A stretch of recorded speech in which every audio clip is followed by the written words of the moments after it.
Durante años, una pequeña isla pacífica vivió bajo la sombra de un hombre enmascarado que aparecía en la oscuridad, dejando tras de sí un rastro de miedo. Nadie sabía quién era. Nadie lo había visto claramente. Solo lo conocían como el monstruo de Jersey. Pero lo más impactante no fue lo que hizo, sino quién era realmente. Un hombre querido por la comunidad, amable, servicial y con un oscuro secreto oculto tras una máscara casera y un disfraz que parecía sacado de una pesadilla. Hoy conocerás la historia completa de Edward Paisnell, el hombre que engañó a todos mientras llevaba una doble vida aterradora. Prepárate para descubrir cómo alguien tan común puede esconder una cara tan oscura. El lugar donde todo empezó. Para entender esta historia, primero hay que hablar del lugar donde todo sucedió, la isla de Jersey. Se trata de una pequeña isla ubicada en el Canal de la Mancha, entre Inglaterra y Francia. Es una dependencia de la corona británica, pero tiene su propio gobierno y leyes. Es un lugar conocido por su belleza natural, sus campos verdes, playas tranquilas y una vida pacífica alejada del caos de las grandes ciudades. En los años 50 y 60, Jersey era un lugar donde todos se conocían. La criminalidad era casi inexistente. Las puertas de las casas se dejaban abiertas.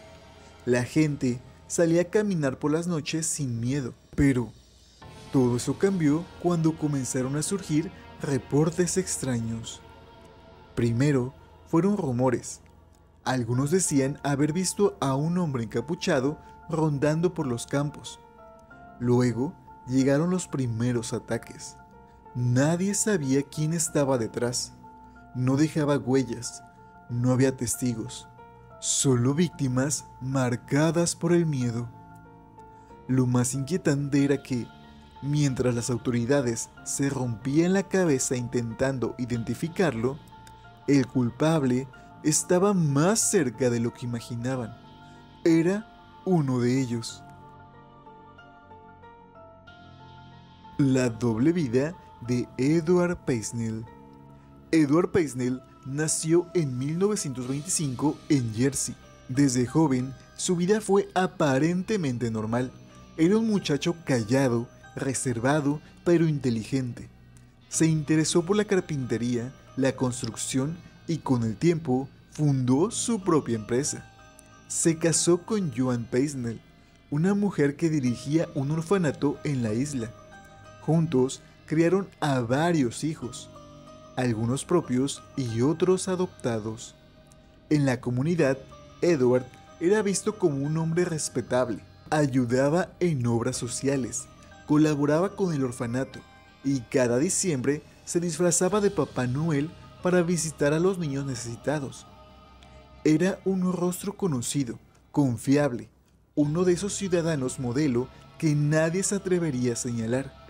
Pero, tras esa fachada perfecta, se escondía un secreto enfermizo, un impulso que crecía cada vez más fuerte y que lo llevaría a cometer actos que sembrarían el miedo durante años.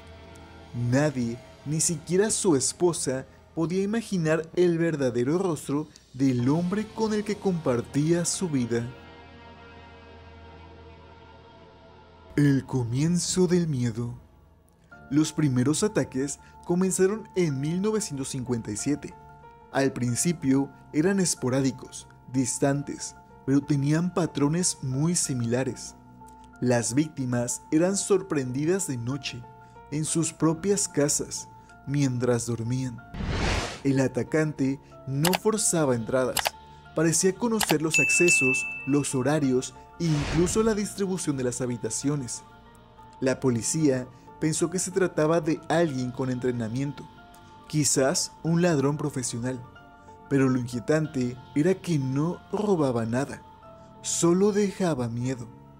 Con el tiempo, las víctimas comenzaron a describirlo.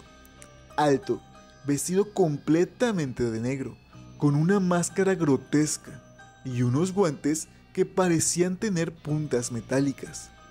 Algunos afirmaban que su aliento olía extraño, como a sustancias químicas. Otros decían que hablaba con un acento extraño, como si imitara voces. La prensa lo bautizó como el monstruo de Jersey. El nombre causó pánico. La isla, que hasta ese momento era un paraíso seguro, se convirtió en un lugar donde nadie quería estar al caer la noche. La mente del monstruo. Con los años, los ataques se hicieron más frecuentes. Las autoridades estaban desesperadas.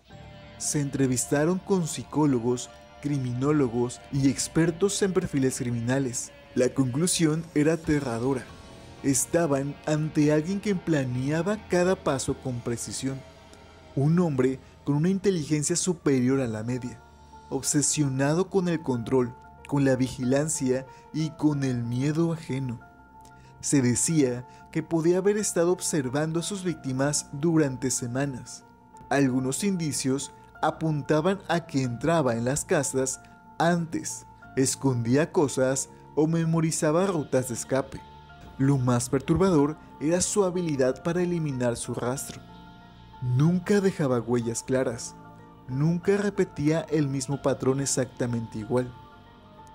Algunos investigadores comenzaron a sospechar que podía tratarse de alguien con formación militar, o incluso de alguien dentro del gobierno local. Las teorías conspirativas no tardaron en surgir, y mientras tanto, Peisnel seguía su vida con normalidad. Salía a trabajar, iba a misa, asistía a eventos públicos, todo sin levantar sospechas. La captura inesperada. Durante años, Edward Peisnel fue simplemente una sombra en la noche, pero el destino, o quizás un error de cálculo, puso fin a su reinado de terror en 1971. La noche del 10 de julio, la policía realizaba un patrullaje de rutina en la isla, cuando notaron un auto que circulaba sin luces, de forma errática. Al intentar detenerlo, el conductor intentó huir a gran velocidad, pero terminó siendo alcanzado tras una breve persecución. Cuando los oficiales revisaron el vehículo, no podían creer lo que veían. En el maletero encontraron sogas, guantes, cinta adhesiva, una peluca, una máscara casera hecha con goma, clavos y materiales puntiagudos y un disfraz completo. Todo coincidía con las descripciones del infame monstruo de Jersey. Al revisar la identificación del conductor, se sorprendieron aún más. Edward Peisnel, el hombre que todos conocían, respetaban y saludaban en la calle. Nadie lo podía creer. ¿Cómo era posible que aquel hombre amable que cada año se vestía de Santa Claus para visitar a niños en orfanatos fuera en realidad el autor de una década de miedo? La escena más oscura. Cuando finalmente fue capturado, se descubrió una habitación oculta en su casa. Lo que encontraron allí parecía sacado de una película de miedo.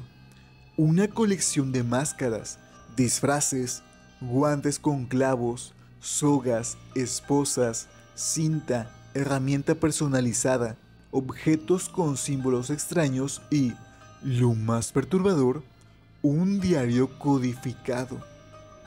En el diario había anotaciones con nombres, fechas, descripciones, rituales. Algunos escritos estaban en un idioma que parecía inventado o simbólico. Se encontraron también libros sobre ocultismo, prácticas paganas y textos con símbolos muy antiguos.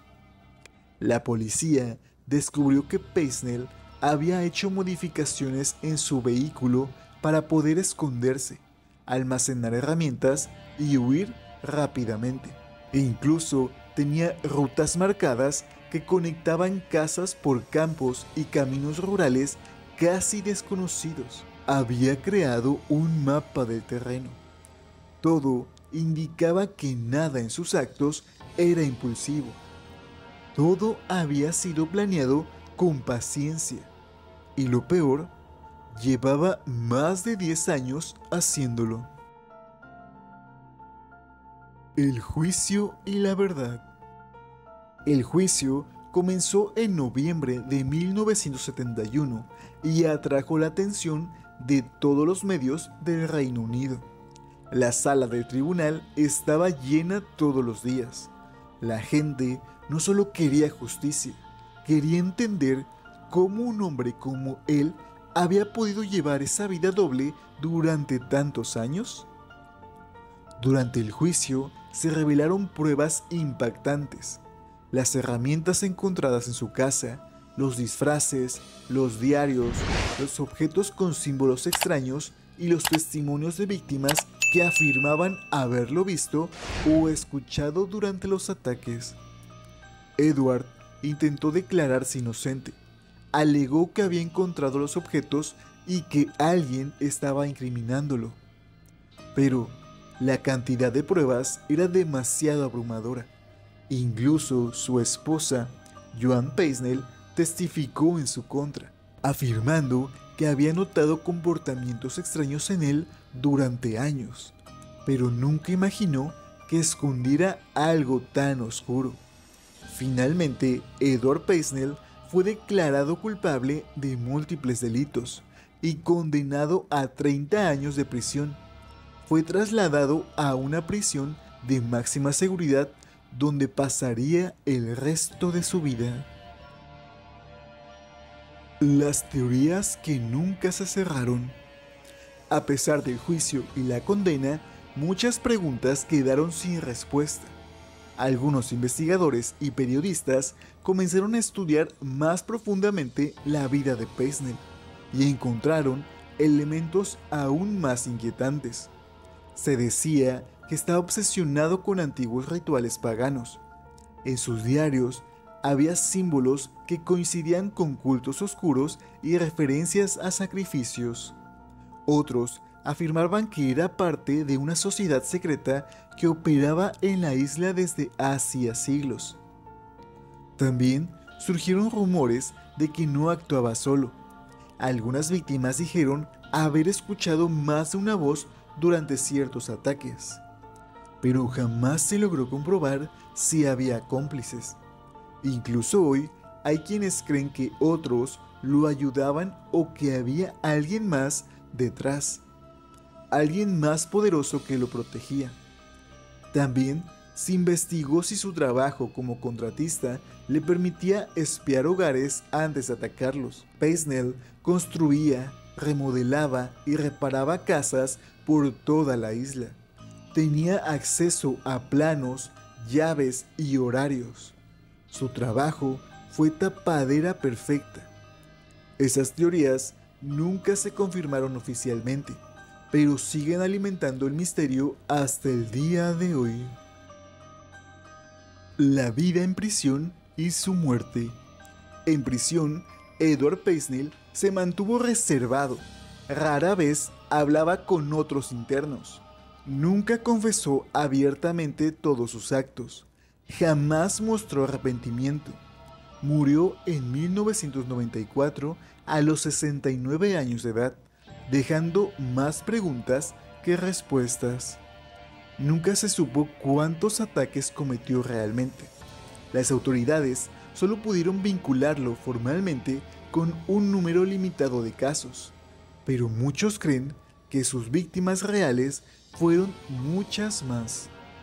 Algunas personas jamás hablaron, por miedo o por vergüenza. Otras murieron sin saber quién había sido su agresor. Edward Peisnell logró mantener una doble vida durante más de una década. Fue esposo, padre, benefactor, trabajador y al mismo tiempo un personaje siniestro que sembró el miedo en una isla entera. Su caso nos recuerda que el mal no siempre tiene un rostro evidente. A veces se disfraza de bondad, de rutina y de normalidad. El monstruo de Jersey sigue siendo uno de los casos más escalofriantes de la historia criminal británica, no solo por lo que hizo, sino por cómo logró ocultarlo durante tanto tiempo.